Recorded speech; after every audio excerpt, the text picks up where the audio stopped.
Hello, friends. This is Dave Pasqualone with the Remarkable People Podcast, Season 2, Episode, The George Hofmann Story. George, thanks for being here today, brother.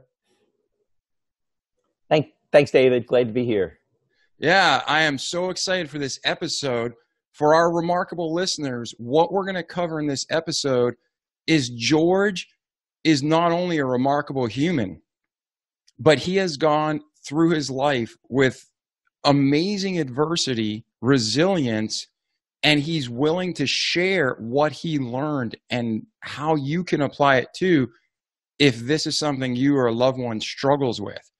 So George, I don't want to steal his thunder, but he had a bipolar disorder, anxiety, different stress disorders, and he learned how to not only control them, but live a victorious life and get married and have a child and be free. So this is an episode I'm super excited for because we're not only in a stressful society, not only every day are more people being put on drugs and they're not helping, they're just medicating. But George is going to talk about the balance between his process and meditation and drugs and therapy and talk therapy and the whole balanced picture of how to get well. And before we go on, though, as you can see in the background, if we do air this as a video cast, there's an eagle sign. George, do I need to get my Patriots yet, buddy? I think you should. Sure. Although lately I should take it down. It's kind of embarrassing to be an Eagles fan lately. So what's the story with the eagle sign? What is that all about? Well, when they were in the Super Bowl against the Patriots, well, you have plenty of happy moments. Give us our one. I know. I love the Eagles. My daughter had some friends over. We let them stay up late and watch the game. So they made the sign and hung it up on the wall. And then when the Eagles did win, they all ran out in the street because I'm in Philadelphia. We're right in the city. And they ran out in the street and they clanged cowbells and, made a ruckus. In the middle of the night. It was fun. I have to tell you, I'm a Patriots fan for life. I grew up 20 minutes outside of Foxborough Stadium. But if they had to lose to anybody, I'm glad it was the Eagles. I'm glad. That was a great Super Bowl. It was a great Super Bowl. It was. And for those who don't watch football, you can go back and YouTube it. It was great. So let's get to the story, though. How this show works is you're going to share your remarkable story. Then we're going to transition towards the end of where you are today and then where you're going so our audience can help you. So, brother, I don't want to waste time. People don't need to hear me. They need to hear you and the truth God gave you to help them grow. So, George, please share your story. Great. Like David said, I do have bipolar disorder. Dealt with it, all of my adult life. And by the time I was in my late 20s, it had really wrecked everything. I was getting to the point where I was psychotic, as well as the typical mania, depression, the ups and downs that go with bipolar disorder. I had started to hallucinate. I had lost, relationships. I was in a job. Things were not going well at all. And it came to the point where I was in Richmond, Virginia at the time. And about my 31st birthday, I filed for a gun license, a firearms license. And during that, because I was going to kill myself on my 31st birthday. And during that waiting period, I was committed to a psychiatric hospital, fortunately. But after that, there were several hospitalizations, in and out of hospitals, everything from medication to electroconvulsive therapy, another serious suicide attempt where I actually did try to kill myself and fortunately, again, did not succeed, and several more hospitalizations. And then finally, I came back to Philadelphia where I grew up and got some good doctors, and they got the medication right, the drugs, the medicine, and things began to level off, began to be more stable, but there were still difficulties and there were still a couple of hospitalizations ahead. So about 16 years ago, I started meditating, and the meditation brought to me the ability to actually manage episodes and even predict when they were coming and then intervene with things I had worked out with my doctor and my family to be well. So since I established the meditation practice, now I still take the drugs, won't stop that. But since I established the meditation practice, practice. I've had no significant episodes of mania depression. I have not had any hospitalizations. And like Dave said, I've been able to settle down, hold job, have a wife, have a family, all those things that I thought impossible for most of my life. Yeah, and that statistically is something that shouldn't have happened, correct? I mean, with the severity of what you had, they pretty much said, yeah, no family for you.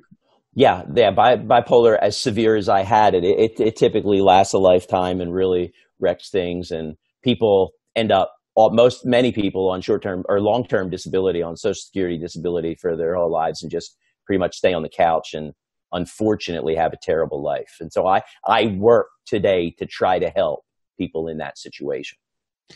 Now, for some listeners know exactly what you're talking about. Maybe not to the same degree, but they struggle with depression, anxiety, even bipolar. Describe for the audience members who don't really know firsthand, what are these episodes like? Because I can only imagine with the severity you had it, how scary those moments must have been. But walk us through, what were those episodes like, so people understand as we go through what God's allowed you to be free from. Yeah, I have bipolar disorder 1, which is typically tends towards mania or mixed episodes where you get a bit of mania and depression. And what will happen as or typically anyone goes manic, you lose impulse control, get really irresponsible with spending money, with sex, with drugs and alcohol, and make bad choices. Get to the point where you can't function well socially. You become obviously ill to people who are around you, and just continue to make the bad choices that, I believe that you have to take responsibility for those choices after they happen. However, while it's happening, while you're really in the grips of a manic episode, you can become out of control. And mine often mixed. They were mixed episodes. They brought in elements of depression, and that would add a real dark mood, impulse towards suicide, strange religiosity that we can talk about, because I know God's the real focus, but strange religiosity, everything from occult stuff that, and it's a loss of reason, really a loss of reason that happens. When did you start seeing the first signs of this? Like, did you know as a child, like, something's not right? Or were you like, boom, at 15, it just clicked on? What happened back then? Childhood was ideal. Childhood, everything was great. Great family, brother, sister. Everything was well. Bipolar disorder typically comes on, like any affective disorder, mood, anxiety, depression, usually comes on in late adolescence or early adulthood. When I first went to college, there were some signs. Started with some bad behavior, stopped going to class. However, then it stopped pretty quickly on its own. And that's good, because I was in blue collar New Jersey. We didn't know about psychiatrists and things like that. So there was no help coming. Through my 20s, there's a condition called Hypo Mania, which is a low-grade mania that actually very seductive. It makes you charismatic. It makes you fire your best. And unfortunately, a lot of people with bipolar disorder try to duplicate that hypomania, and they'll turn to substances and bad behavior to do that. But that really, for me, fueled success. Through my 20s, I was a tremendous success in financial services, became VP of sales of a company before I was 30. But then maybe the stress of the job, whatever happened, things started to click and the psychosis began. And then I was really unable to function. Okay, so and explain that I've personally not heard of hypomania. So is it a compensation you're doing consciously, or is it something that kicks in instinctively? How does that work? It's something that kicks in. A mood disorder, they believe things like bipolar and depression have a genetic component. There's a predisposition to this. Something in life, some stress event, something happens that clicks and the condition begins. And in hypomania, it's real low-grade mania. So you get an incredible drive for success. You get, like I said, real charismatic. A person who's hypomanic and holding it together is a great person to be around, because they're dealing with their intelligence, they're fun, they're full of ideas, can be real creative in this state. However, it's great until it's not. It'll typically turn into a mixed episode or mania, and then things go completely out of control. But it really is, it's a wonderful feeling, hypomania. And unfortunately, a lot of people with bipolar disorder try to maintain that condition or get back into that condition with Wow. everything from, prescription drugs to drink. So it's kind of what we call like being in the zone. Absolutely. Absolutely being in the zone. And it's interesting because they do some work that a lot of entrepreneurs, especially some tech entrepreneurs, have this predisposition to what's called cyclothymia, which is really low grade bipolar disorder where people can hold it together. But hypomania is a common feature of cyclothymia. And so there's many examples of people who really do well and really produce that stay in this level of low grade mania. But again, it's something that you just can't control. So it's not risky because you can't really turn it on, even though people try to. But it's an interesting state. It's really an interesting state. Yeah, I've never personally heard of that. So this has been already, I know I'm not learning a ton from you already. That's just new knowledge that I've never had. On that, you said something that I agree with completely. I just want to make sure we frame it.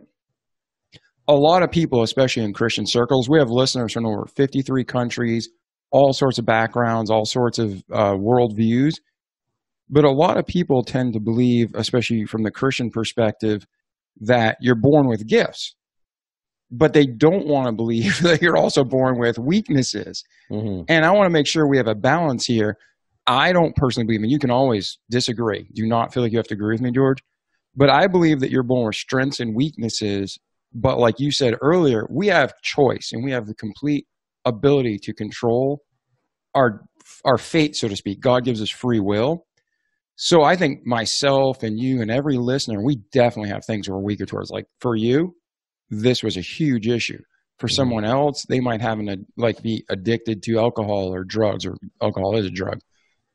But we all have weaknesses. But like you did, you can overcome it. You did it through the meditation and the steps we're going to talk about. You did it through a balanced medication approach with qualified physicians. So do you agree with that? Disagree with that? You think that's fair? We're born with strengths and weaknesses, but through our lives, we're tested, aren't we? Yep. And in those tests, it really comes down to our will, our free will, our choices about life, our choices about God, to intervene in any way we can. Now, I'm not saying we can will mental illness away. No. It's going to require medical treatment. It's going to require therapy support, something like meditation. But what we can will is the desire to do what it takes to take the medicine, to not quit taking the medicine, to live a reasonable life with good habits and good lifestyle, to help manage the mental illness and overcome it. So we have the combination of strengths and weaknesses that we're born with. And bipolar is a fascinating condition because it gives you strengths and it emphasizes weaknesses. Yeah.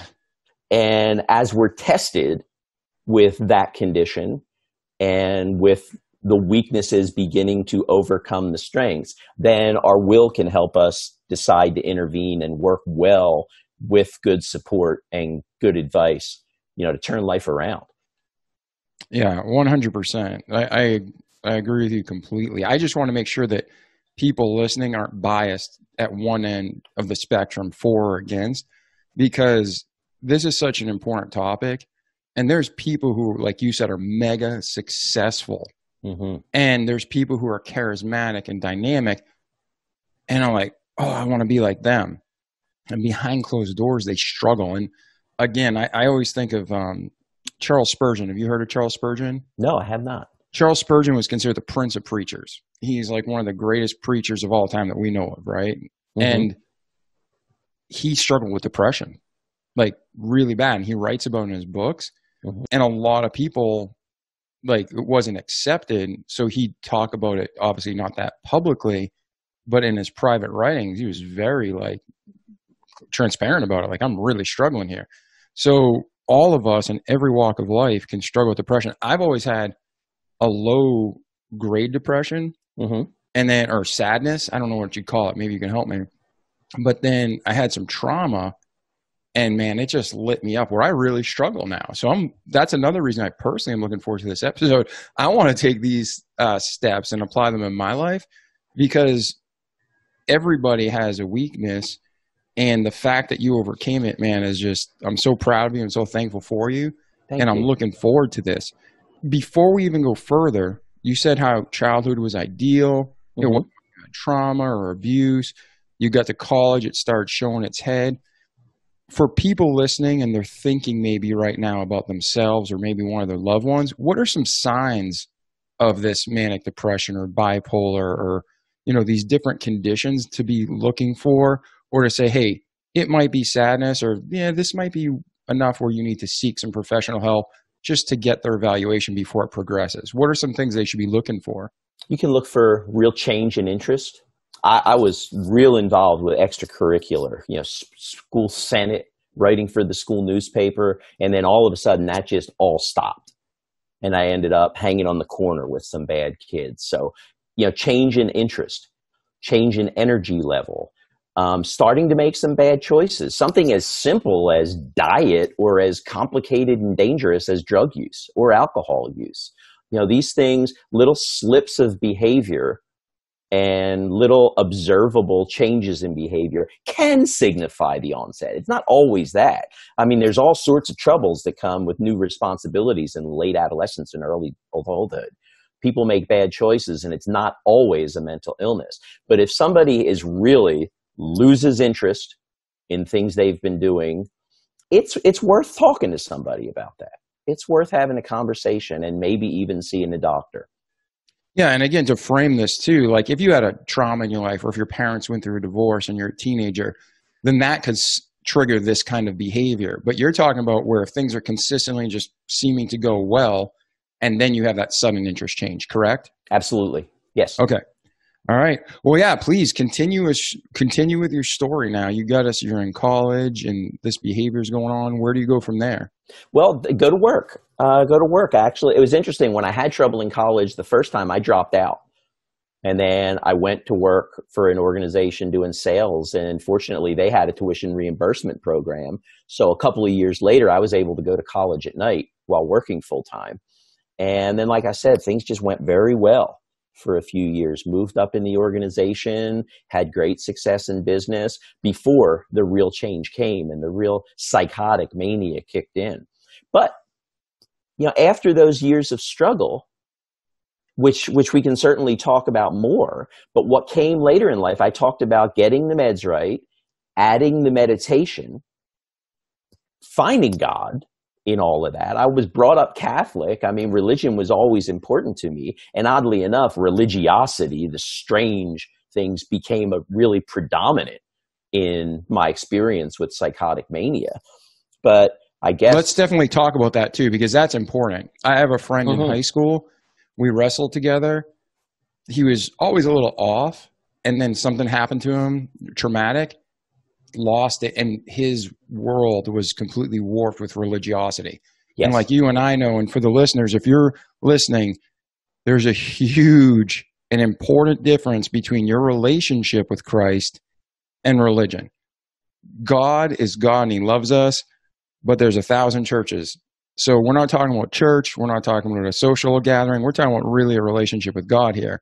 And that's what George is saying is so important to change his life. So keep going on that, George, if you don't mind, because there's so many different religious pitfalls we could fall into. But just talk about what you went through and how you got out. It had roots in my childhood. I had a grandmother. And you know, bipolar disorder having strong genetic components, we usually find people in the family who also have it. And my grandmother, she was nuts. She was crazy. And religion was her hobby. She used to go from church to church. She used to go for everything from Hindu temples to devil worship, all sorts of different experiments, because she would maintain that I don't want to live my life as a devout Episcopalian and die and find out that I should have been following Buddha all along. So she tried everything. And I, as a child, went around with her. So I was exposed to all this. And sometimes it was fun. Sometimes it was horrifying.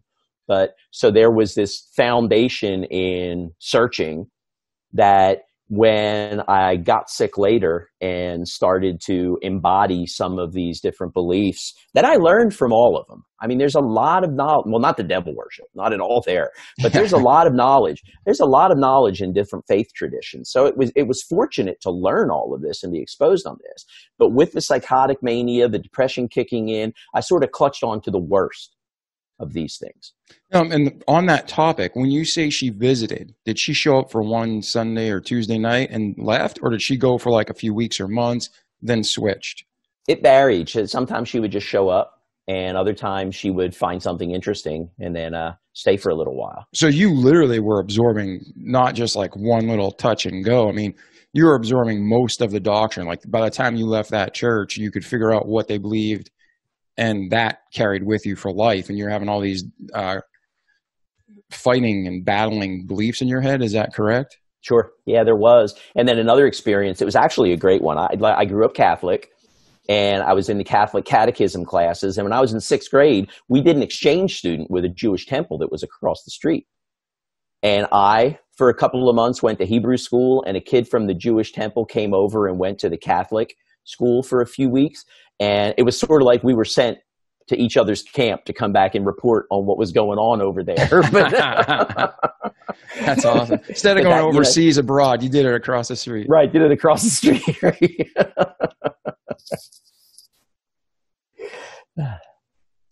All right. And then, so what were the things that this is all going on, and you're absorbing everything literally from Catholicism, Christianity, Hinduism, Satan worship? How did this manifest itself in your life when the bipolar kicked in? Well, it's interesting because as it kicked in, and this is one of those things that, you know, maybe you're just given an opportunity, because as it kicked in and there was a lot of religiosity, I was drawn towards contemplative practices, and I envisioned myself being a monk. And I was going to throw it all away and go to a monastery. And it was not a reasonable choice, but I started to visit monasteries and I started to meditate, everything from Benedictine monasteries to Zen monasteries. And so the meditation that I started to do was born of this odd religiosity and this experience with mental illness. However, I stuck with it and it began to work. And then all of the dangerous things, all of the unreasonable beliefs fell away, but I stuck with the meditation that, you know, had it not been for that dangerous psychotic religiosity, I may have never come to. So even in the midst of all that turmoil, the gift came to practice meditation in ancient traditions, and then from there followed wellness. Yeah, and the Bible says all things work together for good to them that love God. Mm-hmm. Let me do this. I want to ask you a question. And to our listeners too, when George and I are talking about meditation, he's meditating through the Bible and Psalms, and he's going to describe that. Probably should have said that at the beginning of the episode, so I'll put that in when I make the intro. Mm-hmm. I know several people over the course of my life who've struggled in this area, but that one young man I was telling you about earlier from high school who was 15 and then it kind of blew up for him as his world just shattered. He had the same desire. They found him in Mexico. He ran away. He went to a monastery, and they found him just sitting there praying over and over again in the rain. What compelled you? Do you remember at that point? Like, I know you said that was your interest, and that's where you went, and ultimately ended up helping you. But I've heard so many people have that same story where there's some kind of draw with it to religion. So I'm thinking, is it our innate desire that we know, every human knows in their heart there's a God, and it's you trying to seek and find him? Or was there something else going through your head at that point? Like, do you remember that far back? I do. People with severe mental illness tend to skew intelligent and creative and curious. And however, you know there's something wrong with you, and you know that life has become dysfunctional. So you start searching for answers. Nothing promises better answers than faith traditions. So it's very common to be drawn toward a faith tradition. and search there for answers that can help you with the loss of control and the sense that things are happening to you that you just don't understand and can't seem to stop. So I think that's why many of us with mental illness find ourselves searching, just searching, because we're different from everybody else. There's things our minds are doing that we know are disabling, but we can't stop. So the search for answers, I think, is very typical of people with experience such as mine, such as your friend. Yeah, I'm tracking with you. Even the Bible talks about how with much wisdom and much knowledge, there's much pain. Mm-hmm. And some of the most intelligent people I know, their brains never stop working. And it's almost a curse. It's like a blessing and a curse at the same time.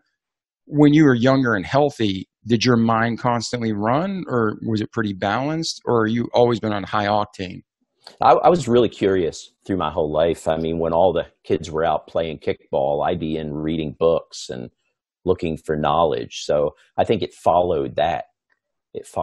But it's interesting, talking about Bible and other ancient faith traditions, there's one in Buddhism that said, great doubt, great knowledge, little doubt, little knowledge, no doubt, no knowledge.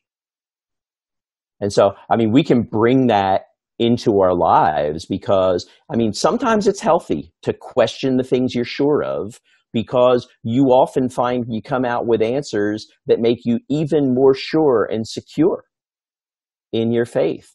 So, I mean, so the doubt was painful. The doubt caused me a lot of darkness, but I think the doubt strengthened faith in the long run. Yeah, you have to know what you believe and why. We can't just take things for granted. Oh yeah, I believe in God because people said so. Mm-hmm. You have to have it real in your heart. Yeah, man. So I applaud you for your journey, because that's what we need to do. It's got to be real. So you're going through this, you're successful, everything starts going crazy. And like you said, now, did you get, in Florida, it's called Baker acted. When you were going to commit suicide that time, did you get hospitalized voluntarily or mandatory? It was actually voluntary. I worked, the financial services company I worked for was an insurance company. We did special risk insurance, everything from travel insurance to credit card coverage, all sorts of different types of insurance. However, this was before HIPAA, the health insurance privacy laws. So I knew that if I went to a psychiatrist, that would be reported back to my HR department and my career would be over because of a terrible stigma. So when these symptoms started to appear, I went to a neurologist instead, because there's often physical symptoms that come along with a mental illness. So he was treating what he thought was fibromyalgia or irritable bowel syndrome or some neurological difficulty as I continued to get more and more psychotic. He, at some point, said, look, I'm out of my league. This is out of my specialty. I don't understand. I want you to go into this hospital. So I planned on it, but I went home and I decided it was a better idea to go out to dinner and drink a lot of wine. When I came back, the neurologist had actually had police check on me because he heard I hadn't gone into the hospital. So I wasn't actually Baker acted, although I could have been. That the preparation was there, but I had enough wherewithal to say, okay, things are challenging here, and I went into hospital voluntarily. Yeah, and you said something that if you're, again, for the listeners, man, I know, like, there's two people right now that I know that have mental illness, and I talk to them all the time. Drugs and alcohol are so bad to begin with. You know, anything out of moderation, alcohol, drugs, the same thing. But anything could be potentially bad for someone who's normal, if you have a mental illness, it's like gasoline on a fire. Absolutely. Yeah, talk about that for a second, because I don't think people really grasp that or want to grasp that, because the people I know right now currently, they have serious issues with balance and with, like you said, self-control and keeping that reasonable decision making. And then they're pounding down alcohol and drugs and they're just becoming a nut. So talk about the difference between already struggling with bipolar and then adding in drugs and alcohol. Yeah, there's so much pain involved with mental illness, and often emotional pain can be more severe than physical pain. So a few things start to happen. People try to treat the pain, try to make the pain go away, and frankly, a lot of substances do that. They do that for a little while. They turn out to be a lot of bad in the long run. But for a little while, it feels good, and it can make some of the symptoms go away. So people will get into substances to help manage the symptoms of their mental illness, or in my case, even to try to hold that hypomania and hold that wonderful feeling. I started for a time taking meth because it could get me to that point. Now, granted, you always crash. It's always a disaster later, but there is a time where you're either helping moderate the symptoms or helping perpetuate the best of the symptoms. And the sad thing is, substances work for a little while in doing that. So a lot of people with mental illness will turn to drugs or drink to either treat their illness or to just feel the best of it. Yeah, the self-medication for the short term. But long term, doesn't that cause a greater deterioration? Absolutely. I mean, alcohol, for instance, is a central nervous system depressant. So a lot of people will drink when they're depressed because at that moment, it makes them feel good. But over time, it's affecting the nervous system, slowing it down, affecting serotonin levels in the brain that will lead to depression. So it's a central nervous system depressant that will get you over consistent use. But the cruel thing is, during that use, at least early on, it feels good. So you're getting one effect out of it while it's causing long-term damage. This is awesome. Thanks, George, because we're sitting here talking to you and you probably have more knowledge in your head by overcoming this personally than a medical doctor has. So thanks for being here today.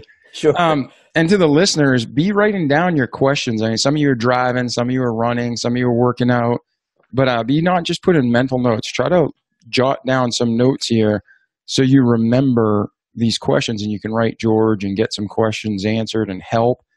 But now let's get to the part. I mean, I don't want to skip anything that you deem important because your story is your story. But if there's nothing else you want to add, let's get to the point where you started figuring out the steps to healing. Yeah, let me make one more point because it ties in with the talk about substance abuse. The odd thing is that so many people with mental illness will turn to substances to feel better. And yet, when they're being successfully treated with a prescription medication for their mental illness, so many people will stop taking it when they do feel better and find themselves right back into the well of mental illness that the medicine helped them get out of. With bipolar disorder, it has an 85% treatment effective ratio. That is better than heart disease. It's better than diabetes. However, 65% of the people that have bipolar disorder who are treated do not take their medication the way it's prescribed. So they end up going back into difficult symptoms, even though if they stuck with the medication, it would help them. So you've got this odd situation where people will turn to illegal substances to feel better. And yet many of them, when they're taking a prescription medicine that makes them feel better, they'll stop taking it. And the reasons that there's stigma, there's cost, there's all sorts of reasons why people do that. But I always found that strange that we'll turn to substances to get better, but often when we are better, we'll stop taking the medicine that has helped us get to that point. And I've been there too. I've done it. I had a summer where everything was fine, but I was really worried by the fact that every morning and every night you look in your palm and there's pills there, and you need these pills for yourself to be well. It's not your pancreas. It's not your heart. It's like your very self. And I couldn't deal with that for a while. So I stopped taking the medicine, ended up a few months later crushing an anxiety pill at bars, snorting it, chasing it with tequila, and that resulted in a suicide attempt where I almost lost my life. Not an uncommon experience for people with severe mental illness. Yeah, no, and earlier, if you heard me laugh, I literally just wrote down, I was going to ask you, why would people stop their meds? Is it because they live with that stigma in the back of their head? They don't want to do it. Is it self-destruction? Is it a false sense of confidence, like I'm okay now? And then you immediately answered it. So if I was laughing, don't think I was insensitive. Right. I literally wrote the question and you answered it. So thank you so much. Mm-hmm. And sometimes it is true, even with mental illness, like we discussed earlier, they might have had the weakness, but we might have also had trauma in our past. and we have the self-destructive behavior, like I don't deserve to be well, or I'm horrible, and this is, this is my fate. It's lies that Satan puts in our head. It But is. that kind of stigma and self-destructive behavior, if you were to put your money on what the most common reason people stop meds, what would you say that is? Yeah, I think it's probably two. The cost is a big factor. I mean, typically, if you have a mental illness, you end up without a job. You don't have the private healthcare insurance. Insurance historically has been difficult to come by to pay for the medicine, and the medicines are expensive. So cost is one factor. The other factor is this stigma. Yeah, if I have a mission in life, David, it's to normalize mental illness. I mean, we all feel this. While we're not all mentally ill, everybody has had experiences of anxiety or depression. So I want to help people, and it's been an interesting year because with the coronavirus pandemic and the economic pain and the health pain and the shutdown, a lot of people have been feeling anxiety and have been feeling things that are uncomfortable for them that they don't know quite how to deal with. And I think it's a tremendous opportunity for us to normalize mental illness. Let everybody know that, hey, anybody can feel this way. It's not a character flaw. It's not a bad choice they've made, because it's happening to everybody this year.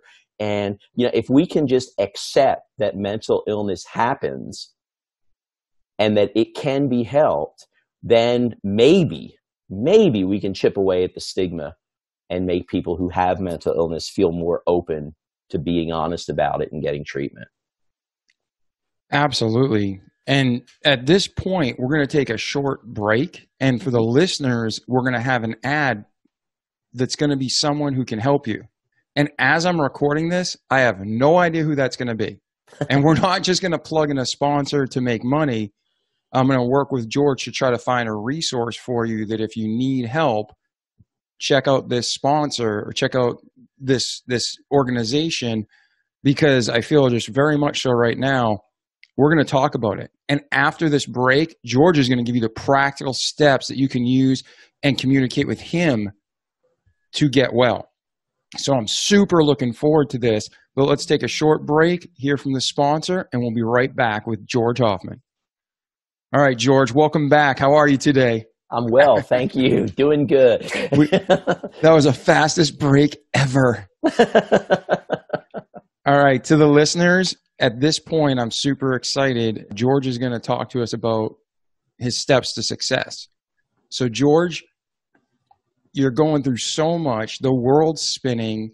You're having these moments of realization where you realize you're unwell. Then you have other moments of manic highs and lows, and you're just engaged in the moment. How do you navigate from suicidal tendencies and being institutionalized to talking to me today on the podcast with a wife and a kid, and life's going well? You just wrote a book and had your release. Talk to us about how you did it. Well, the 3 steps. The first was to decide to take the medical treatment that was working, to consistently take the medicine and see the doctor and commit to that. The second was to change the language. You'll hear all the time people say, he has bipolar. No, he is bipolar, or I am depressed. Language is very important. And I think that verb in there, changing that verb made all the difference for me, because I changed to be to have. So instead of saying I am bipolar, I started to say I have bipolar disorder. And I insist on everybody saying that. It's not she is mentally ill, but she has a mental illness. Because positioning it this way separated it from my core sense of self and enabled me to act to lose it. Because if it's something you have, you can dismiss it and separate from it. Whereas if it's something you are, it's just part of you and you can never pull away from it. So the language change. Yes. And give a pause there. That's huge. Because what you just said, George, is every aspect of life. But I actually want to just shut up and think about what George just said. I have blank versus I am. I am is so permanent sounding and you're lying to yourself and you're allowing that in your head. But what George says, I have bipolar, which means you can not have bipolar and you can get rid of it. So that mental setup is beautiful. Thank you so much for sharing that, George. And it's in the Bible. I mean, when Yahweh, God's name is I am. Yep. But that's it. I am. Because that's what we have. We have ourself, we have God, we have I am. As soon as you attach an object to that, you change your relationship and you limit yourself. So if I say I am mentally ill, well, that's it. That's what I've got. Whereas if you change that, you accept the I am for the foundation of faith and then introduce other things in your life, especially illnesses, as I have this, then you can maintain your core, you can maintain your faith, and you can position yourself and begin to approach challenges in a healthier way. Yeah, I love that because, man, it's so true. And did you ever read, I think it's in Isaiah, where Satan fell? And God is the great I am. That's it, man. He is I am, just like you said. But Satan says, I will, I will, I will, I will. You know, all that blind, sinful ambition. Mm-hmm. So the words we use are so important. Thank you, George, for talking about this, because a lot of people just flip past it, or that's just a bunch of, whatever. Right. But as a man thinketh, so is he. That's what the Bible talks about. And what George is saying is dead on. Reframe. Don't lie. Don't just say, I am Superman, I can fly. That's going to turn bad. Right. But if you can reframe it to I have, and know you're getting to freedom and believe that truth, you're on your way. Absolutely. Absolutely.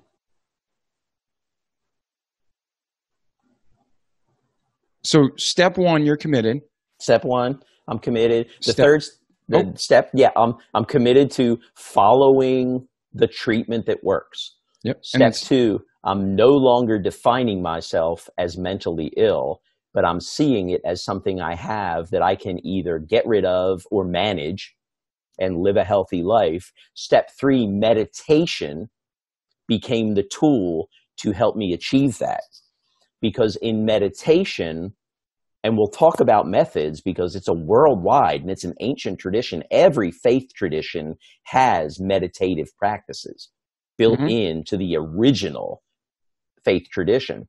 And unfortunately, we've gotten away from that in many traditions lately. But the meditation enabled me to notice thoughts I'm having about myself and my world, see and realize where these thoughts are either accurate or inaccurate, and simple things like just manage stress and decide to live a healthier, more centered life. So meditation was the third thing that dropped in there that has really resulted in wellness and the ability to have a successful life. For our audience, as soon as there's stigma in that, I mean, there's so much bias with meditation, so many good things in life that God intended to be pure, Satan takes way out of whack and pollutes and makes them dirty. But meditation, as soon as the average American hears meditation, they picture somebody sitting there with their legs crossed. But that's not what you're talking about. So go ahead and start talking about, what is meditation to you? Yeah, meditation to me, it's simply focused attention. It's focused attention. We do, just like you said, we have misperceptions about meditation in our culture, especially in Christian culture today. And it's the way it's been taught. There is a mindfulness industry out there because everybody's talking about meditation and everybody's selling apps. And we're finding most of what's being taught in the West today has Eastern foundations.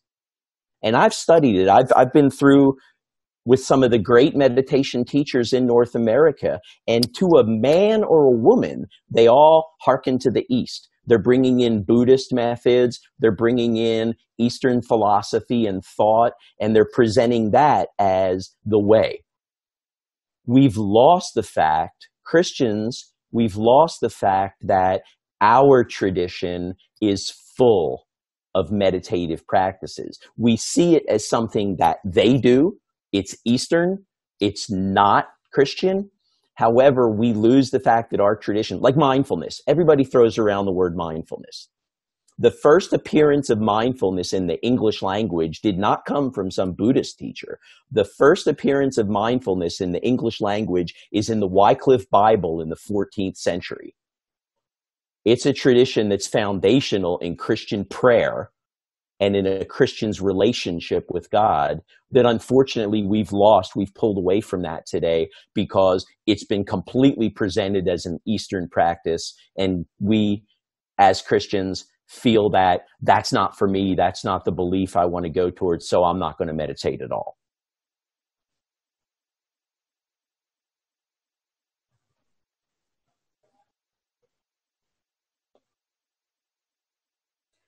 Sorry, my friend, my computer I couldn't unmute my phone. I couldn't unmute the mic. Yeah, no. And to the listeners, that's huge because, you know, the old saying, throwing the baby out with the bathwater, that's what we did. We took a good practice that is biblically based, centering ourselves, being mindful of God. Jesus would take time to pray and to be alone with God, and he would encourage the disciples to do that.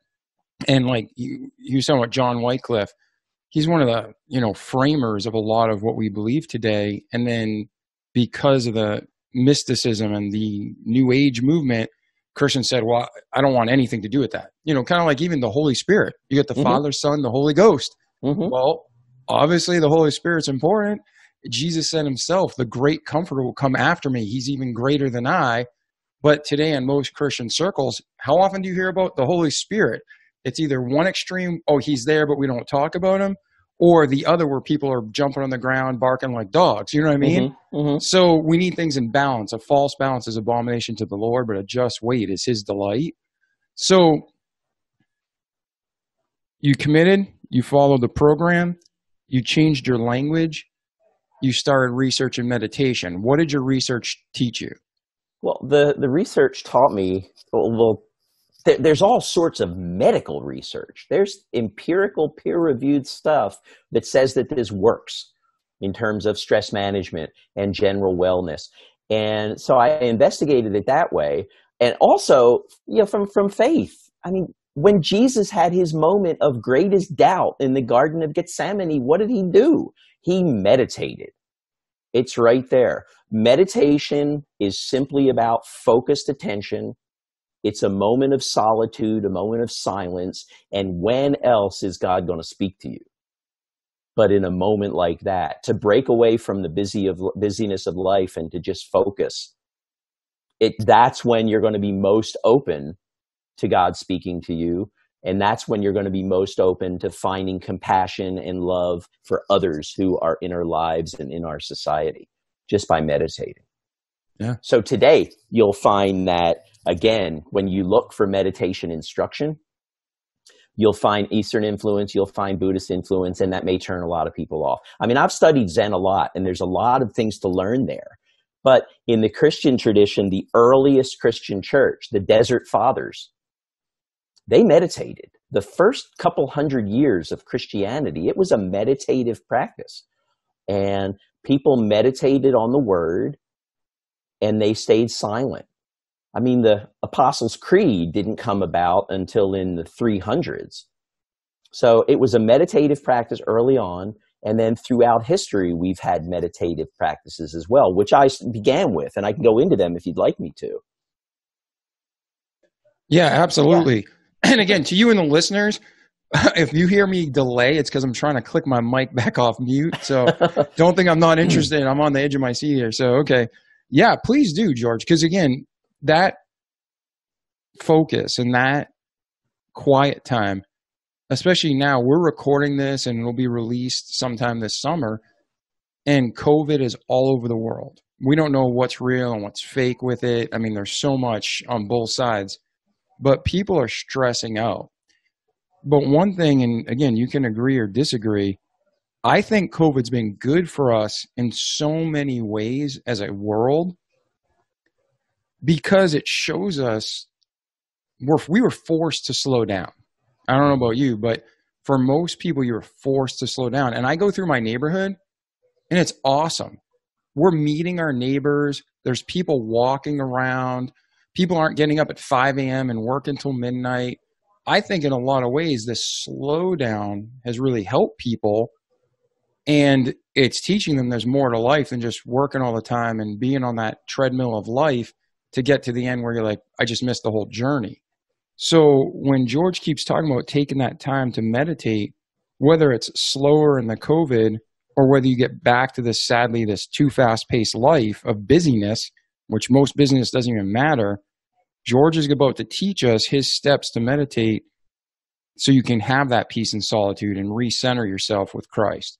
So please teach us, George. Sure. The basics of meditation, as I said, it's focused attention. You are taking your full attention and you're focusing on some words or object. The obvious one that comes to a Christian is prayer. Prayer is a meditation. It's a full focus on either words that are given to us in the Bible or on things that we want for others and things that we hope we need help with for ourselves. So prayer is an entire focus on ourself and our relationship with God. There are many other methods. There's Lectio Divina, which comes in the Christian tradition, which is wonderful. You take a passage from the Bible at random, read a short piece of it, read it over, read again until something in that passage really grabs you and holds on. And then you just sit silent and contemplate that line of scripture and listen. Listen for what comes to you about that line of scripture and about your life. The one that I did early on is in the Benedictine tradition, which were monasteries that go back into the 600s and earlier in Christian Europe. The Psalms became foundational to my meditation practice. In the divine office, they call it, at different times of day in a Benedictine monastery, they read a certain cycle of Psalms. And over a 2-week period, you have read all of the Psalms. Now, of course, none of us have time to follow this rule, and none of us have time to get through all the Psalms meditatively in 2 weeks because you have to do it several times a day. But we can do the practice. And it's very simple. You have the Bible, you sit in silence, because silence has to be a big part of meditation, because that's when things are going to speak to you and that's when you're going to discover things about yourself. But during this period of silence, you'll read a psalm and you'll meditate on the psalm. And the Psalms are fascinating pieces of the Bible because you've got everything from absolute love to sheer violence. It's all in the Psalms. But you meditate on the Psalms and see what they personally mean to you, and then go back into silence. Focus on your breath. Focus in a centered way and just listen for what comes to you and notice the things happening within you and around you and what you can learn about yourself and your place in the world and your place in faith. Yeah, and for those of you not familiar with the Bible or the Psalms, the Bible is what I perceive as God's word, 100% true. 2/3 of it's the Old Testament, 1/3 of it's the New Testament. And the difference between old and new is before Christ is the Old Testament, after Christ is the New Testament. But the book of Psalms, George, and you and I talked about this in our phone calls, I never understood the book of Psalms. It's poetic, it's beautiful, but I'm a engineering, that part of my brain is just very structured.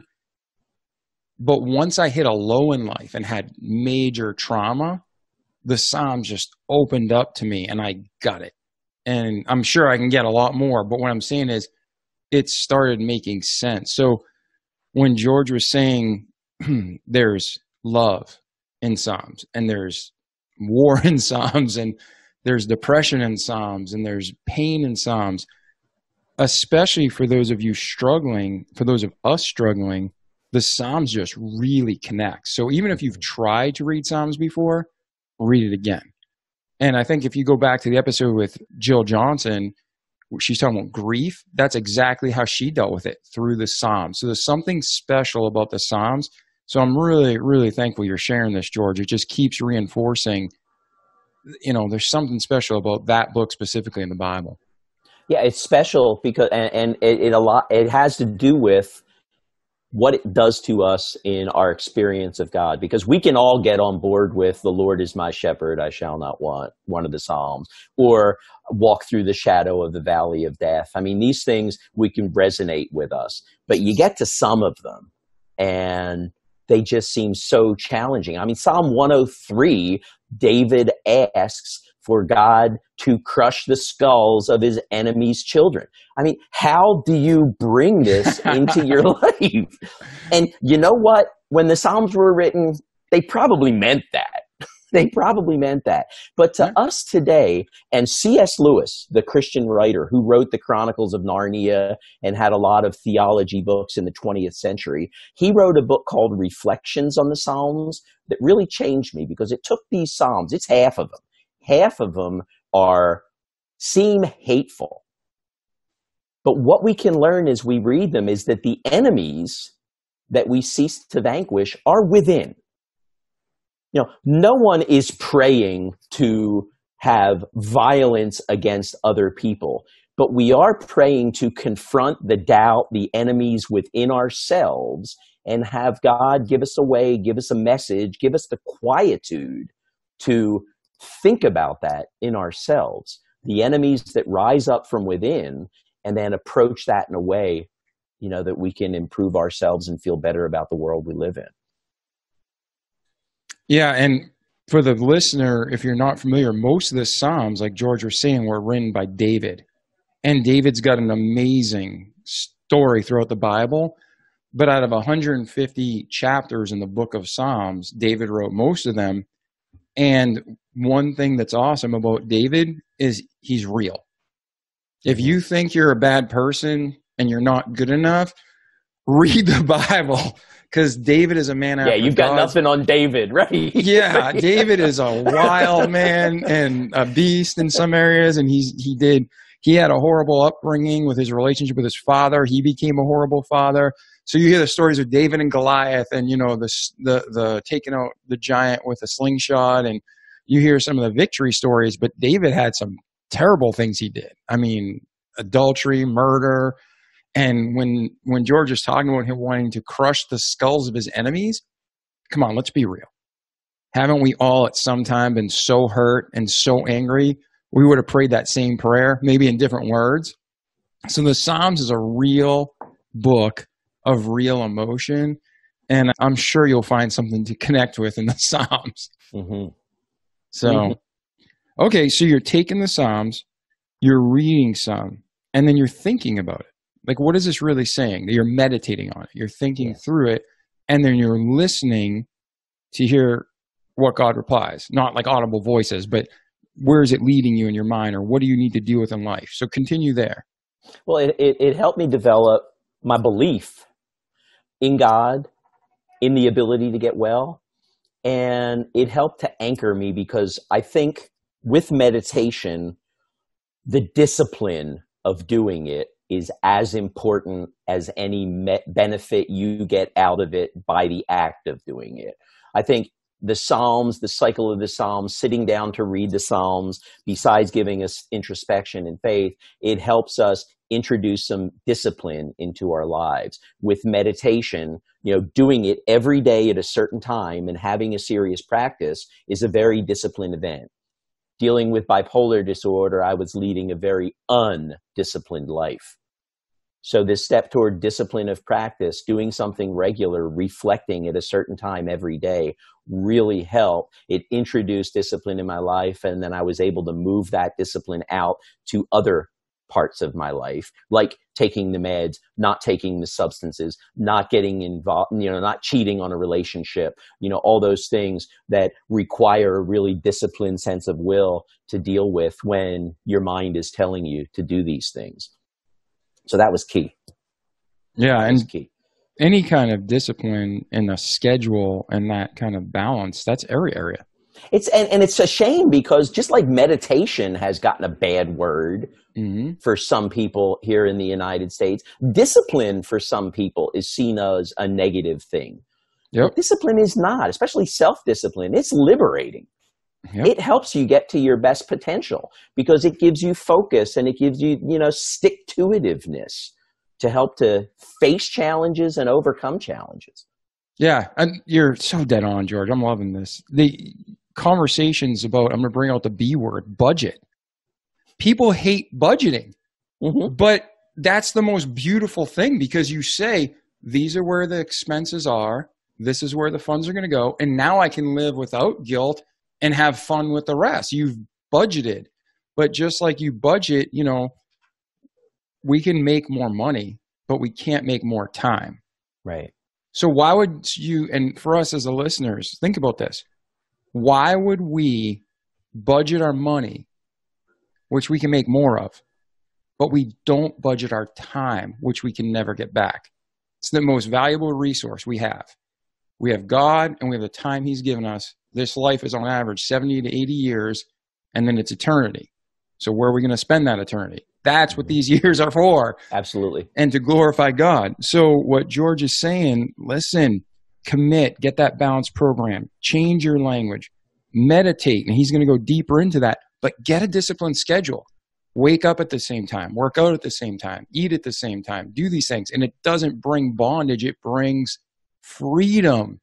You have that, like, I mean, how do you just, I can say, that's how I describe it, right? But that like relaxation of knowing that consistent schedule, that makes me feel really good. I don't know how to share that relief I feel, but I never perform at a higher level than when I have a rigid schedule. And I'll break mine down to 15-minute increments. So how do you explain that to someone, the freedom it brings? Well, I think that breath you took explains it all. Because, you know, as I'll talk about the progress of meditation, as the Psalms continue to be important, but I move more and more into silence, and we'll talk about why. But in silence, focusing on the breath in meditation trains you to have that ability to just, you know, come back to one breath when either you're segmenting your day or your day becomes overwhelming or there's some challenge you face that you just can't feel like you deal with. Just come to that one breath, center, sit, and then be able to respond skillfully instead of just have a reaction where you fly off and maybe do things that you later regret. It's a centering moment, and with meditation, we're training ourselves to have that centering moment. And some people will say that's a moment with God, and some people will say that's just a pause in your day. But the beauty of meditation is the simple practice works, you know, for all of these different goals and all of these different outcomes. So it can work for anyone. It can work for anyone.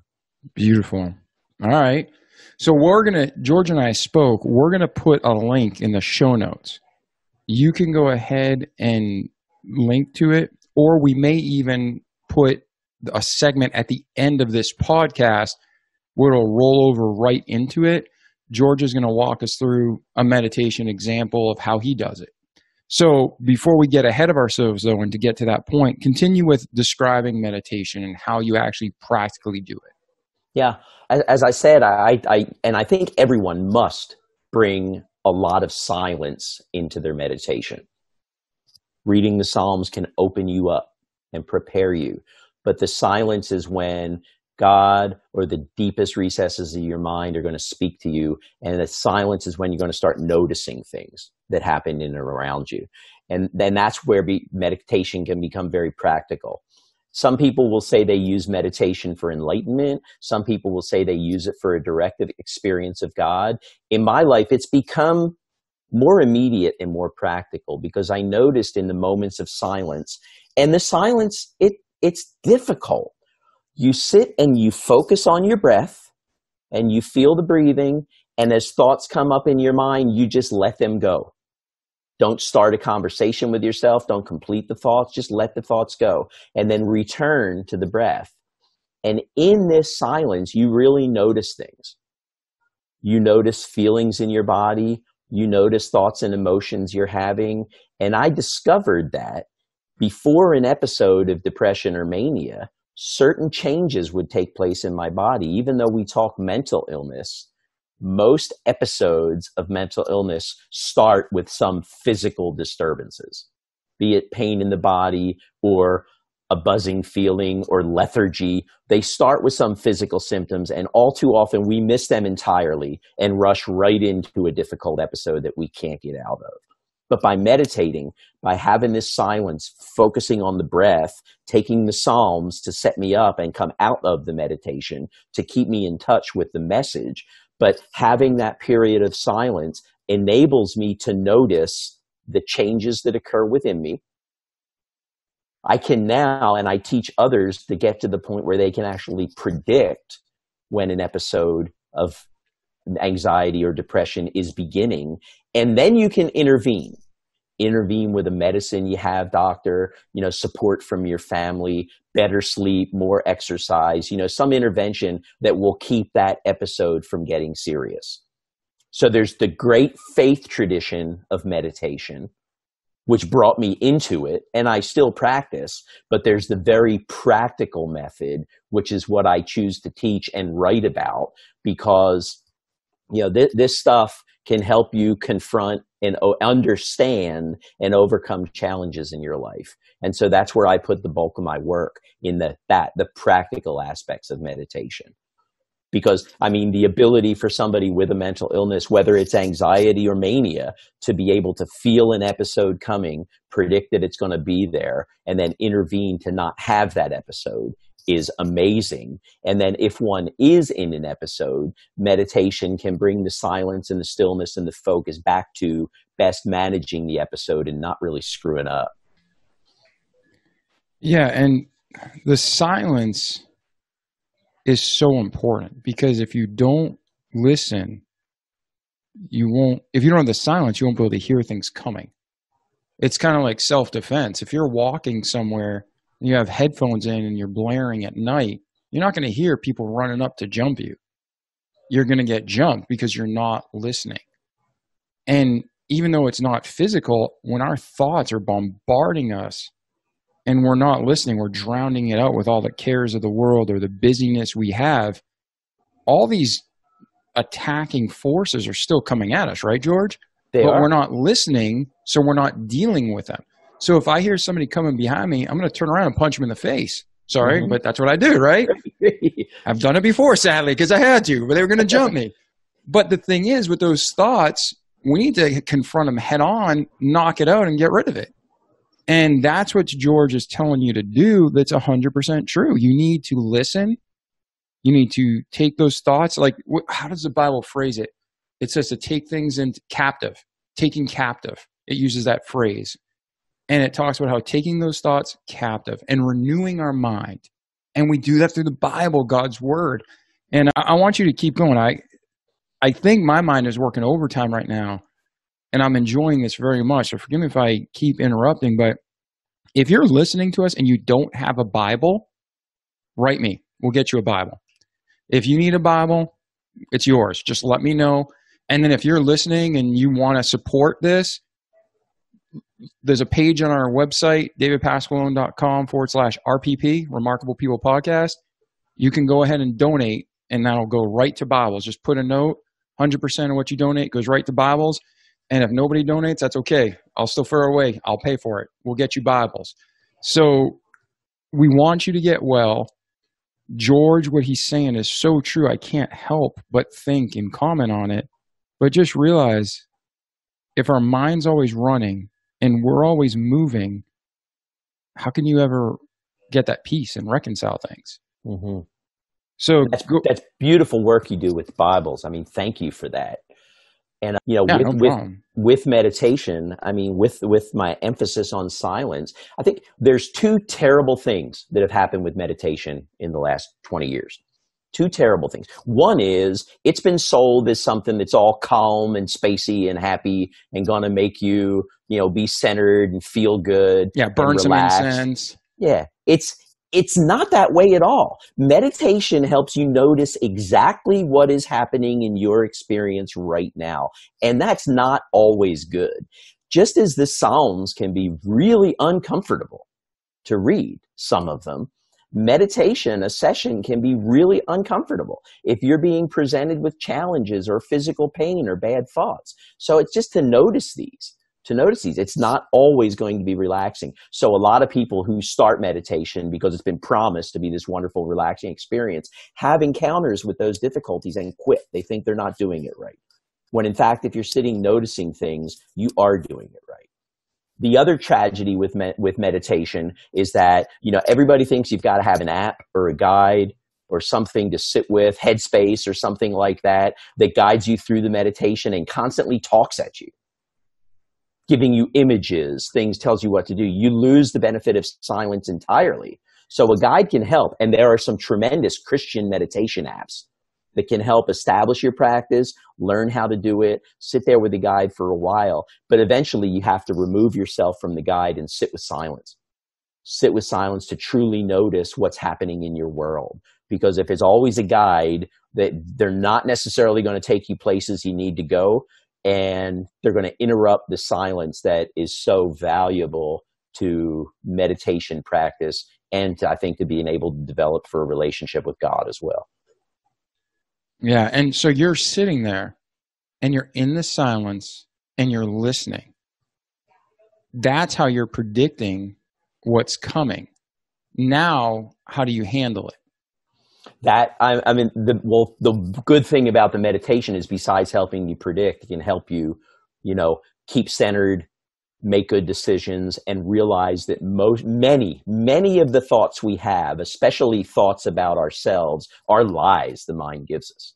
When it tells us we're terrible and tells us we're constantly making mistakes and all, maybe we are, but most of the time it's just this tape we have in our head saying how terrible we are and how unprepared we are. And with meditation, you can change your relationship to that repeated thoughts and realize those thoughts for the errors that they present you.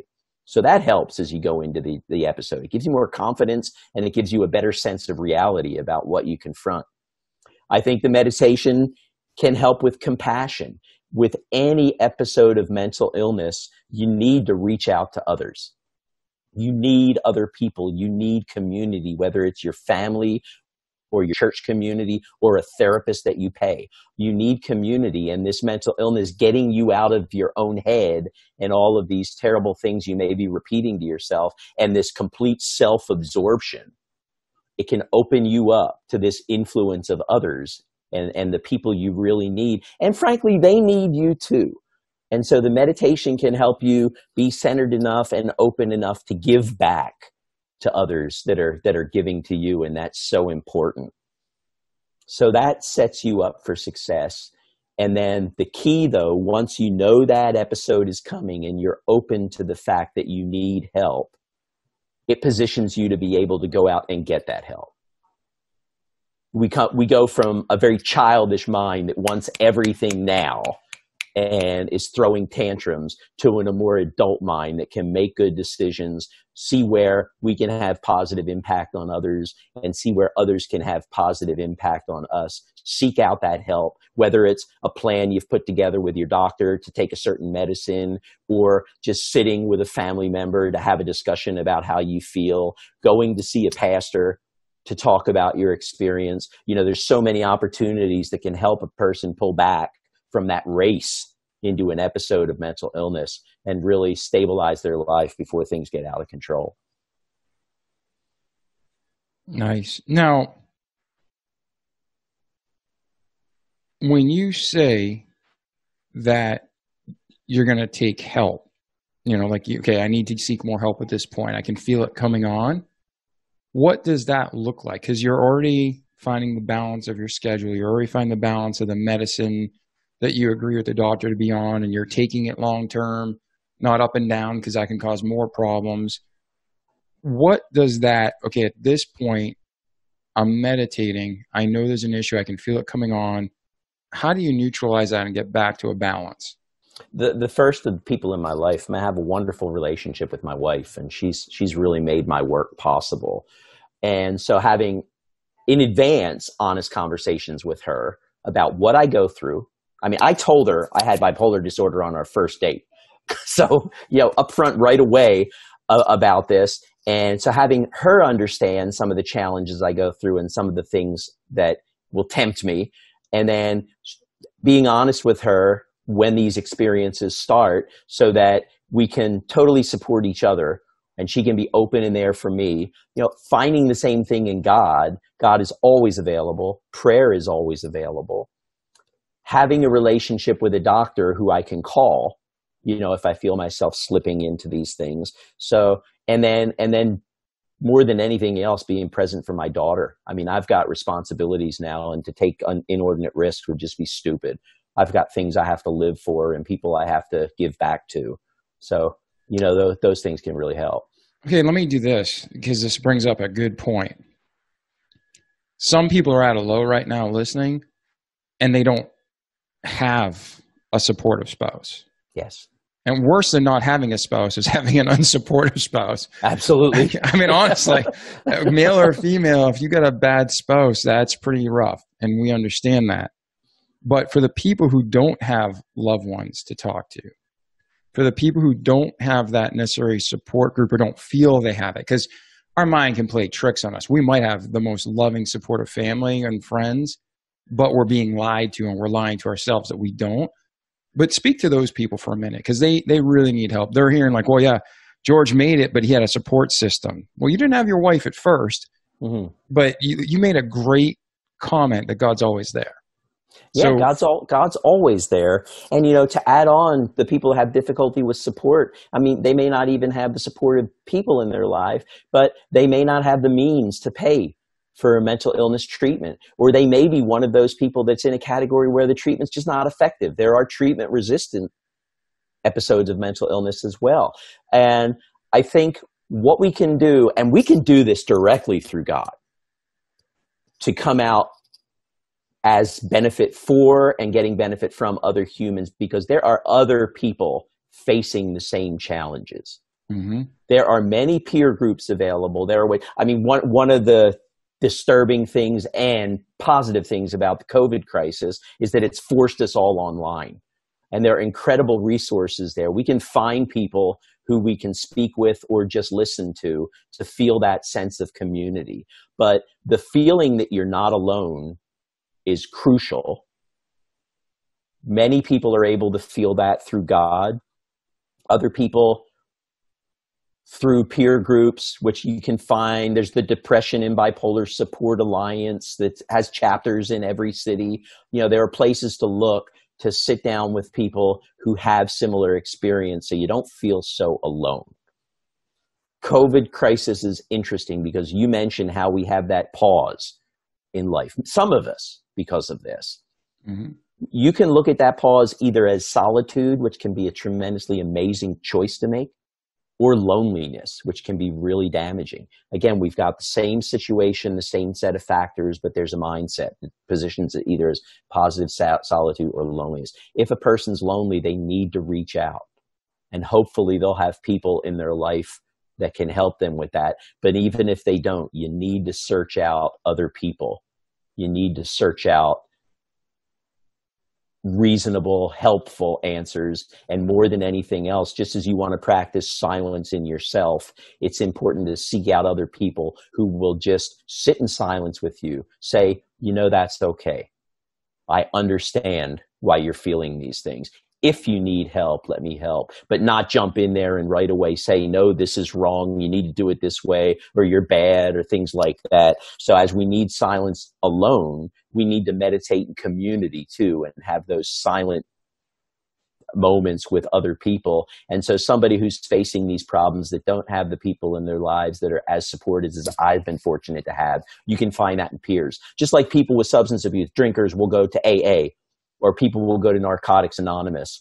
Sitting there with people who have a similar experience is emboldening, can really help. And that's why in the work I do, I don't have any credentials. I don't have the PhD, the research, all of the grant money behind me. All I have is my own experience. But that's experience that many people have shared.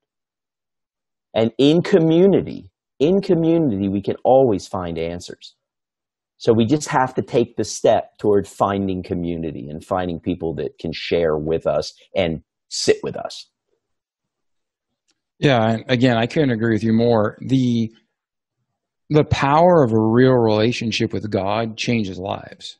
And I know when I was 15, I had dysfunctional situation, and I thought I was losing it. Like, I legitimately thought I was losing it when I was 15, just so many different pressures. I felt alone.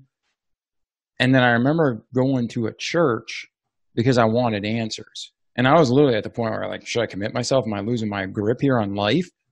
And I just started listening and asking questions and reading my Bible and seeing how all truth comes from God. Every answer, every question I had, there was an answer in the Bible. And ever since then, it's been stable as can be, because my rock is Christ. And what George is saying, though, I had a pastor and I had people in that church who helped me. And the Bible says, iron sharpeneth iron, so the man a countenance of a friend.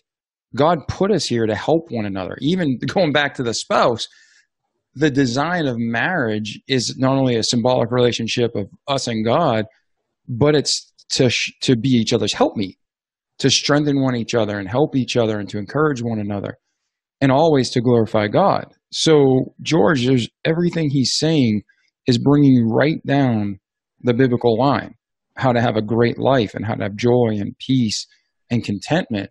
So we're moving fast. We're moving through a lot of information, and some of the things we're so callous to hearing, but they're huge. Don't be afraid to reach out. You know, we have a remarkable community of listeners. You can reach out on the Facebook page. You can reach out to George. I'm going to put his info in the show notes. You can reach out to me, and we'll try to help you the best we can. But we're going to also try to connect you with people that can help you locally and you can commune with and you can fellowship with, because that's irreplaceable. There's only so much George and I can do through Zoom, right? I mean, we can be a friend, but there's only so far that can go. So, all right, George. So now you're taking people down. They're meditating.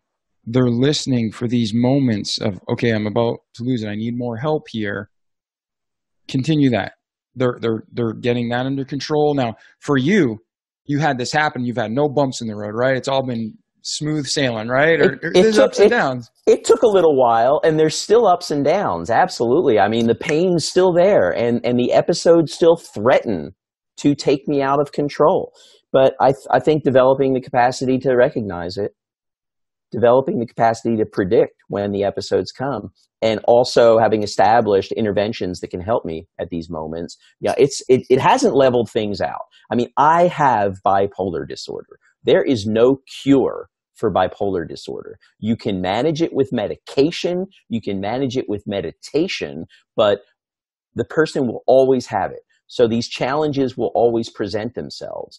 So what meditation has been able to do for me is just help me confront these challenges and be more prepared when these challenges do arise, because I haven't been in the hospital. I've had a family. I've been able to live a successful life recently, but it still comes up from time to time. And I have to make good decisions and be prepared to deal with those episodes when they do arise. To help, first off, put a realistic base, so a realistic expectation. But from what I understand, even though it still happens, instead of it being like this, it gets lower. I mean, your ups and downs, are they as severe as they were before? They threaten to be, but they're not, because of acts I take, the meditating, the interventions with family, doctor, support groups, those things that come early. So they don't tend to ramp out of control. You can intervene early and keep the waves a little lower. The blessing we have right now that seems terrible, but the blessing we have right now for understanding and for learning to manage that is that, I mean, with the coronavirus pandemic, how can you not be anxious right now? Everybody's experiencing this to a certain extent. And as you've mentioned, there are real blessings here and there are real challenges here. But the work I've been doing recently with the book and some other work is pivoting a little bit from people who have severe mental illness to helping people who, because of the situation, it's situational, but because of the situation, they're facing anxiety, depression, things like that, and helping get information to them that can help them get through this challenging time without those episodes of anxiety or depression becoming so severe that they become disabling. It's the person's life. Awesome. So we've gone through a lot of your past. before we get into where you are today, where you're going, and doing a sample meditation, is there anything else we missed that's significance that you want to share?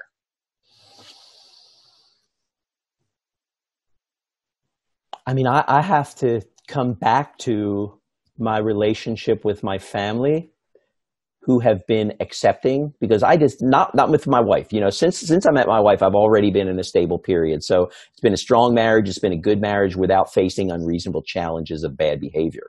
But prior to that, you know, with my family, with my parents, with my brothers and sisters, I did some terrible things to really alienate myself from them. But they were accepting enough to bring me back, you know, when I was ready for that and needed that. So that's one thing. The other thing that I can't emphasize enough is the idea of faith in one's life. And faith is foundational. I write in my book about belief and uncertainty, because belief is challenging, because belief is a choice. If you believe in something, you've either chosen to believe it or you've chosen not to. Faith is there, and faith is something that's foundational to all of us. It's available to all of us. We just need to explore that, explore a relationship with God, and be not so closed, to be open to ideas. And I think the thing that has helped me most is when I became open to ideas. I went through a period in my life where there was no way I was going to church. There was no way I was going to believe that stuff. But I remained open to ideas. And for me, through the practice of the Psalms and meditation, the ideas started to make sense. So I think what anybody can do, besides some of the therapies we've already talked about and the mindset we've already talked about, is try to stay open. I think we always need to challenge our beliefs, because they are choices. And if we challenge them, we can make them stronger if they're real, or find more truth in them. We need to challenge them, and we need to stay open-minded enough to listen to other people, and especially to listen to what God is telling us and how that influence can change our life. So an open mind is really important. And that's a challenge today, because in so many aspects of our society right now, people are absolutely sure about what they know and what they don't know. You know, we all need to take a step back and pause and just consider another point of view for a moment, because that openness will give us more strength in our own faith and more strength in the things that work for us and connect us to our community. Yeah, and again, you're spot on, man. I agree with you quite completely. What you're doing and saying right at the end remind me, I don't want to misquote it. I believe it was John Adams, and he said how the scariest thing in the world is someone who knows the right. Yeah. You know, it's like, I misquoted that. I might even have said the wrong author, but it's basically saying that when people are so sure they're right because it's what they've been told and they don't know what they believe and why, they just know they're right. Yeah, that can turn out ugly many times over. And you know, what better example? You know, in the beginning, earlier we talked about it says in the Bible that Jesus meditated in the Garden of Gethsemane. And if Jesus Christ was having these doubts, you know, these questions about what is right, what is wrong, do I really need to go through with this? You know, how can we condemn ourselves from having doubts? And at the same time, with what you said, David, how can we be so sure we're right unless we give a pause to listen? You know, because Jesus meditating in Gethsemane, it reinforced his assurance that he had to do what he did to save. You know, we, by questioning what we're absolutely right about and being open-minded, we can come to that same kind of understanding that the decisions we're making are helpful to us and helpful to others. But I mean, doubt's very important. I think doubt is foundational to faith. Yeah, having that time to think through what you believe and question it, you know, when all your questions are answered and the Bible will do that, then you have that certainty. This is the real. This is real. And like you were talking about belief, it says even the demons believe in God, but they don't trust him. You know, right. They don't trust him. And in the Hebrews 11, faith is what changes things, and faith is what saves us. So, And man, just, a note there, David. I mean, anxiety that we're feeling now, it comes when uncertainty collides with our beliefs. And right now, yep. we have so much uncertainty in the world. Who knows what life is going to look like this time next year? So many beliefs we have about ourselves and we have about our society are being challenged. So this collision between uncertainty and belief causes anxiety, and we need to sit in silence and listen to God, to our own mind and what it presents ourselves, and with each other to be able to assuage this anxiety, to moderate some of the uncertainty, and to make sure we're believing in the right stuff that's going to get us to a good place. Yeah, well said. Well said. So from here, let's take some time. And again, if there's anything else you want to discuss, let's talk about it. I don't want to do that. But where is George today? Where are you at today? I know you just released a new book, part of a 10-part series. Mm-hmm. Where are you at with that? How's that going? That's going great. I mean, I've released the book. It's called Resilience, Handling Anxiety in a Time of Crisis. It came about with an assignment from my publisher because I'm working on a book that's going to be released in 2021. That's a big book about many of the things we've spoken about today, using meditation, meaningful work, which we haven't talked about, but that's crucial, and movement practices to help moderate, predict, and manage mental illness. But the publisher assigned a few of us the task of writing a 20,000 word book in 20 days that could help people in the coronavirus crisis right now. And so, yeah, that's been a real great experience because I was able to boil down some of these ideas we've talked about and put it out there. And right now I'm speaking with a lot of people. And thanks to you, I'm speaking with a lot of people. And, yeah, we'll put a link in the show notes to your book so people can continue the help. Wonderful, wonderful. Because I mean, that I think in God giving me this ability to overcome the mental illness, I have to use that for good. And so, as I said, my mission is to normalize mental illness. My mission is to enable people to realize there is help and some things they can do to help them through this. And so I'm just working really hard to get that message out there because it's a very important time for everybody, not just people with mental illness, to get some simple skills to be able to moderate the dangerous things that mental illness can do. Yeah, and you just had a big moment. You said you had a book launch in your hometown, or virtual book launch, right? Last night. Yeah, it was fun to see a lot of, I mean, the bookstore, it's considered one of the best bookstores in Philadelphia, but it's right down the street from me. I walk 4 blocks and I'm at this bookstore. That's awesome. And of course, we did it virtually. We're still shut down when we record this, and there was nobody getting together in the bookstore to drink wine and eat cheese like you usually do in a normal book launch. But we were on Zoom. There were a lot of people. I got a lot of questions, and it was just a really great night. It was a really great night to launch the book right here in my hometown at the bookstore I always shop at. So yeah, it was a lot of fun. That's something special, man. Mm-hmm. That's super special. Congratulations. Thank you. All right. Well, you know what? Talk about movement and meaningful work quickly. And I don't want to rush you, but I'm saying don't feel like you have to expound on it deeply, but to the level you'd like, talk about movement and meaningful work. Yeah. I position them as other opportunities for focused attention, to really notice what's going on yourself and what episodes of mania, depression, or anxiety may be coming on to you. Movement, I write about things as simple as going out for a walk and turning that into a meditation, and exercise. Many people who have mental illness have comorbid physical conditions that are the ones that kill them. I mean, everything from smoking to cardiac disease. These are all common comorbidities with mental illness. And through movement, we can get healthy. When our lives are out of control, our physical fitness is one of the few things we have control over that we can positively impact.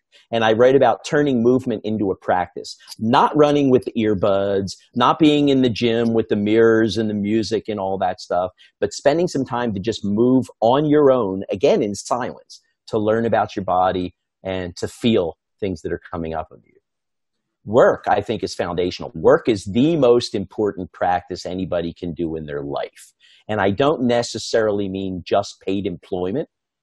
It can be a hobby. It can be something productive, something creative. But work is foundational. And I've spent a lot of time in both Zen monasteries and Christian monasteries. And yes, you meditate a lot during these retreats at these monasteries, but they also put you to work. And it's funny because every time I go to a monastery, I seem to always get assigned cleaning the bathroom. It's always. I was at a monastery in California a year ago having a retreat, and the workmaster said, "Who here is very good in the kitchen?" So I raised my hand. I'm good in the kitchen. And he looked at me and he said, "Men's bathroom." So, there was a lesson there. But, work, if we're not working and working to produce good for others, I don't think we're living at all. So meaningful work can become a practice. It can become a way we positively impact the world. And I think it's crucial in life to have something to get up and have to do and want to do to be able to live a healthy life. Yeah, and how many people are selling books today just on that premise of find your purpose? And, that's something that God put inside of us, to find him and to have meaningful purpose. But everybody looks for all these things in a different way. And 70% plus people aren't satisfied with what they're doing in life and with their day job. And that purpose and that work that George is talking about is absolutely crucial. You need to know you had a purpose. And even, as much as I hate to bring it up, I remember the studies. Did you ever read about Hitler and he did horrible things, but did you ever read the work camps and the experiments they did with moving the dirt? Mm-hmm. Yeah. So he'd have one group move dirt back and forth, like move this huge pile across, and that's all they did every day. And those people went insane and died very quickly. Mm-hmm. And he had another group that he'd have move the same amount of dirt, but he'd have them build structures, some purpose. And those people would live far longer and fight harder because they had purpose. So even though Hitler's a satanic, evil human, that sense of purpose shows through in that study that he did. And what George is saying is the purpose of what we do is very important. And when you talk about movement and running, that's biologically proven that our body releases endorphins and all sorts of chemicals to help us. So, man, that's awesome, George. Thank you. Thank you. So, okay. Where is George going in the future? What's going on with you in the future? Where do we expect to see George a year from now? Hopefully I will be selling another book. I've got a book contract, so I've got to finish it by September. So, no pressure. No pressure. But no, I hope you find me spreading this message. Again, I have a mission to normalize mental illness. And I don't have the credentials or the knowledge to go out there and preach and really talk about God and really bring people to God. There are other people who do that very well, people that I've even followed. But I do have the ability to go out and talk about mental illness and teach people to open up things in their life so that something like God may enter them and present themselves to them. Or even if that doesn't happen, to give people the skills they need to manage their mental illness and to be well. And I hope that's the work I can continue to do. Well, amen. Now listen, getting an education formally and getting some letters after your name, obviously you'll learn. Mm-hmm. But if I had to learn from someone with 3 letters who's never practically experienced it firsthand, or if I could talk to you who's been a wealth of knowledge for this entire interview, and I know we're just scratching the surface, rest assured, me and I'm sure our remarkable listeners would much rather be with you than anybody else with a PhD and on some Freudian couch, man. Well, so, reach out to me. I really have a mission here, so I'm open. If people email me with questions or just want to be in touch to tell me their story, I would love to hear from people and be in touch. Absolutely. Awesome. So I'm going to give you a chance. Anything else that we didn't hit or anything else you want to cover, I'm going to give you a chance in 1 minute. But if not, what we're going to do for the audience, thank you for being here today. check out the show notes, look at the links, reach out to George if you need help. If you don't have a Bible, let me know, and let's move forward together. If we can help you in any way, you can reach out through our Facebook group. You can reach out through the website, remarkablepeoplepodcast.com, davidpasquale.com/RPP. Tons of ways to get a hold of us. But reach out. We'd love to hear from you. We want to help you because, like George said, his mission is normalizing mental illness. My mission is to help as many people as I can so we can glorify God and be whole and healed together and live in eternity in peace. So let us help you and you help us fulfill our mission.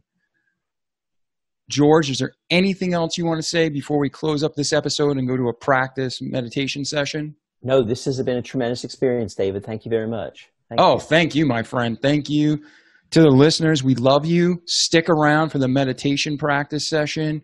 I'm not sure as I'm recording this, we're just going to continue on with this, or if we're going to pause a minute and then put an extra link in you can download. But either way, check it out. So this is Dave Pasquale with the Remarkable People Podcast. George, you truly are a remarkable human, and I'm proud to be your friend. Thanks for being here today. Thank you. Thank you, David.